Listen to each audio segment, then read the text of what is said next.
How to start an Etsy shop for beginners. In today's video we'll go through step by step how to start an Etsy shop, and we'll also give you 3 tips if you stay to the end of the video on how to optimize the store. Hi, my name is Benjamin Davis and I help e-commerce businesses and businesses of any sort, service-based businesses, increase their sales and their revenue. We take businesses from 5 figures to 6 figures, 6 figures to 7 figures, and 7 figures to 8 figures. So stay tuned and we'll jump right into the video. Hi guys, so as you can see we're in Google. I've just typed Etsy into the search bar. We're now going to go and click on the icon. It's taken me to the landing page now for Etsy. As I'm based in the UK, you can see that it's brought me straight to the UK. So if we scroll down, you can see you've got the sell function here, so you want to put sell on Etsy. As you can see, it's really simple. So if we click get started, you can sign in using your Google or Facebook or Apple, or you can register for a new account with an email address. Okay, so once you've completed the registration or the signing in process with either Facebook or Google, it will take you to a screen like this. It's the shop preferences screen. So you want to make sure that you select the appropriate language for where you're going to obviously be selling in your language. If you're selling seller in the US, you need to make sure that you select US, or if you're in the United Kingdom, you need to make sure that you select United Kingdom, and obviously the currency that you're going to be selling in. So if you're starting a store, you might just want to sell part-time. So we just click this and choose one of these options and save and continue. So we now get to the naming of the shop. This is where we can check the availability of a name. So for instance, my name is Ben, obviously Benjamin. So let's pretend that I'm selling custom-made towels. So if we go Ben's custom towels and check availability. Ben's custom towels.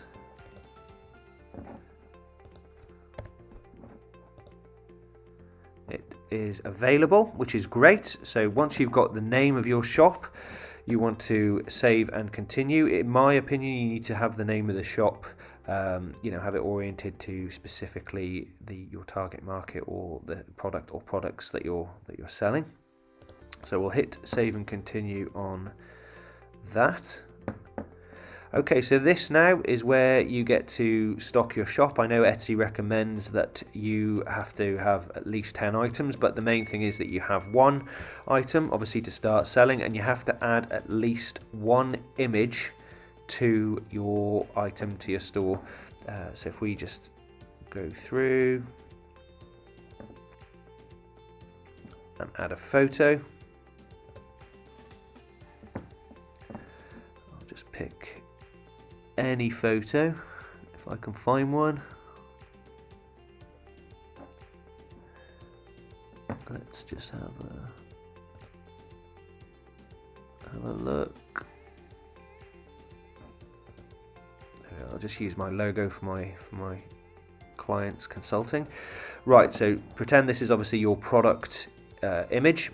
The more images you have, the better, and the better quality they are, the better. In an ideal world, it would be nice to have a really good set of images, and it's worth investing in this. So if we click save and continue,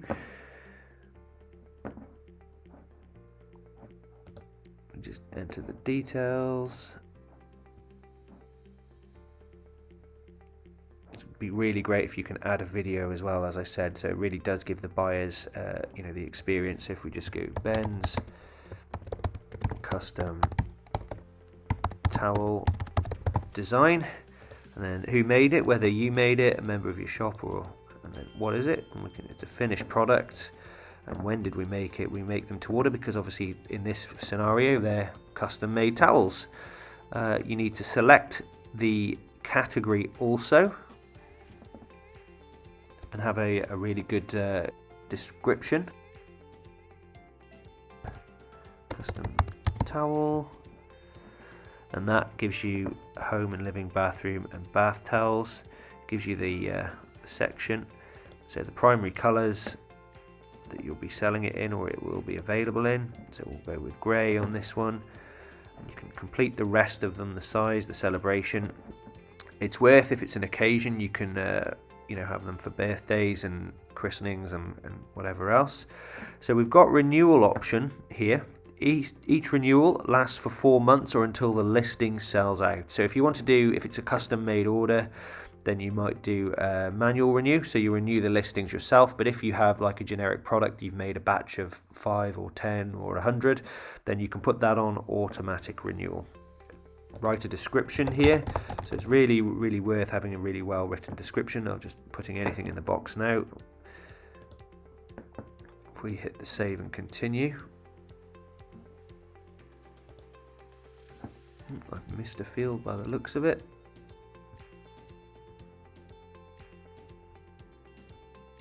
Oh, there we go, and obviously the price that you're going to be selling the item for. It's worth maybe doing a bit of competitor research on this, or if you have a price in mind that you'd already like to be charging. So we'll go £50, and you've got, obviously there the quantity. If you've got a store with multiple items and you're running different SKU numbers, this is where you'd enter it there. The quantity, so if you're selling them in packs of 1 or packs of 2, this is where you'll update that as well. Let's save and continue.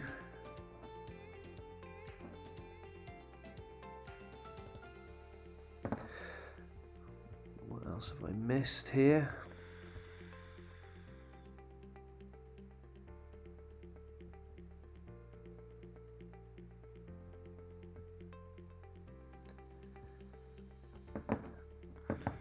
So you could add variations down here. So if you offer them in different sizes, obviously personalization, this is where you, if you've got a custom order that you want to be, putting that on, and click that switch on. Delivery, obviously the country of origin, the origin postcode, so where you're going to be posting from, the processing time. So obviously once the buyer's placed their order, how long is it going to take for you to prepare the item and package it and potentially, customize it. And then if you want to offer fixed postage pricing, or if you're going to build delivery into the product. So we've got all that here, and you can add upgraded delivery if they want to get their items quicker, or if you want to offer, signed for delivery and whatnot.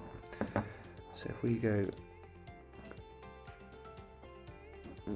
so processing time for custom orders, in this instance it would be, it might be 5 to 7 business days. There we are, guys, it's finally gone through. Right, so you've got the stock, you've got the item. Now we can just keep adding and adding and adding to the listings when you're ready. And this is the useful information. So how you want to get paid. So you can choose obviously how you get paid. So obviously you can go into your PayPal account if you've got a PayPal, or you can select one of the below methods there. And for tax purposes, you need to obviously list what type of seller you are, so whether you're an individual or sole trader or partnership, or if you're an actual incorporated business and have a registered business and company number. So country of residence, obviously, and all your details need to go here. So I'll just select the country that we're in, the UK. Obviously complete your bank account and sort code. We'll just put any numbers here.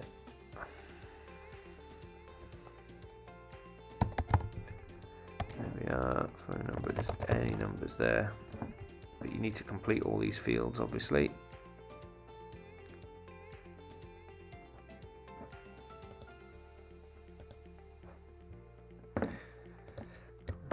Ben.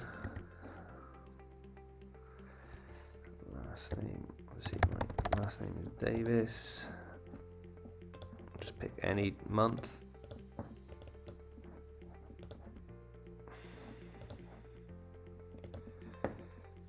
There we go.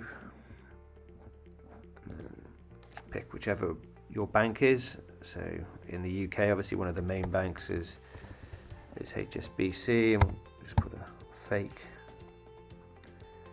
account number details in.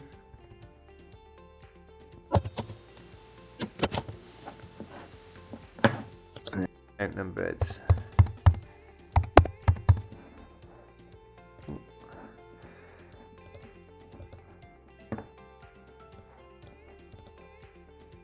put the sort code back there.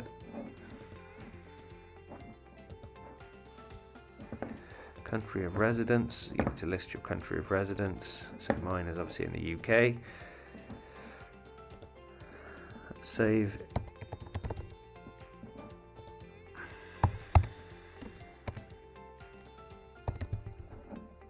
Save and continue.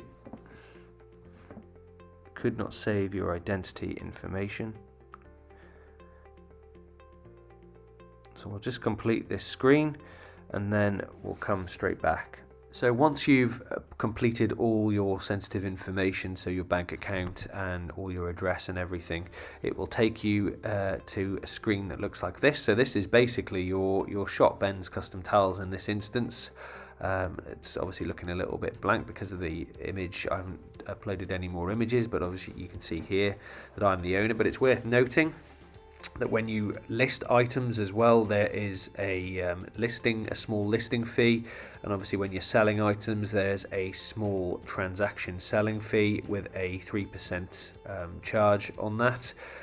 But like that, with that being said, Etsy is a marketplace. So basically what that means is that they have people coming to them and customers coming to them. So you're almost, I suppose, it's to pay an account for that traffic. You're not having to send traffic to your store yourself. So that's one of the benefits about an Etsy store.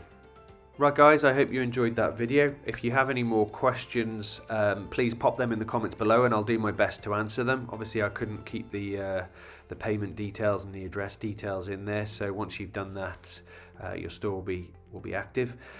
Just now, some quick tips though before we finish to help you utilize your store and help customers find you. So the first tip really is keep things simple. Don't overcomplicate things with really long descriptions, etc. It's nice to have short, sharp copy with bullet points.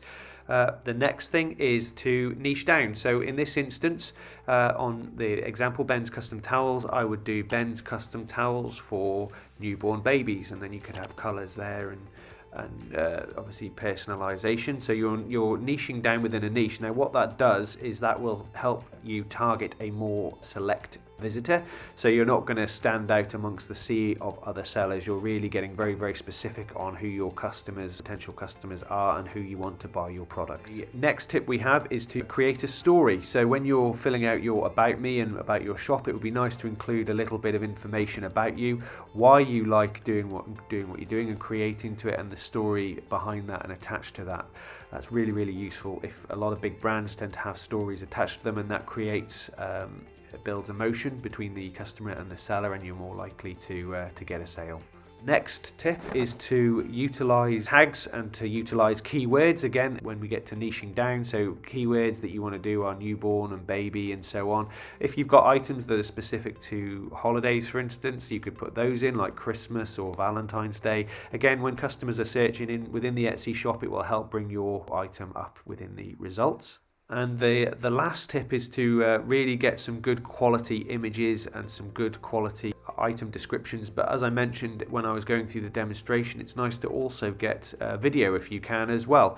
That way people can see your product in use, and also it's the next best thing to them physically going into the shop and buying. Thanks very much for watching that. If you'd like any more information or if you've got any questions about the video, please drop a comment below, and don't forget to like and subscribe and check out my other videos for helping you grow your business. I'll see you in the next one.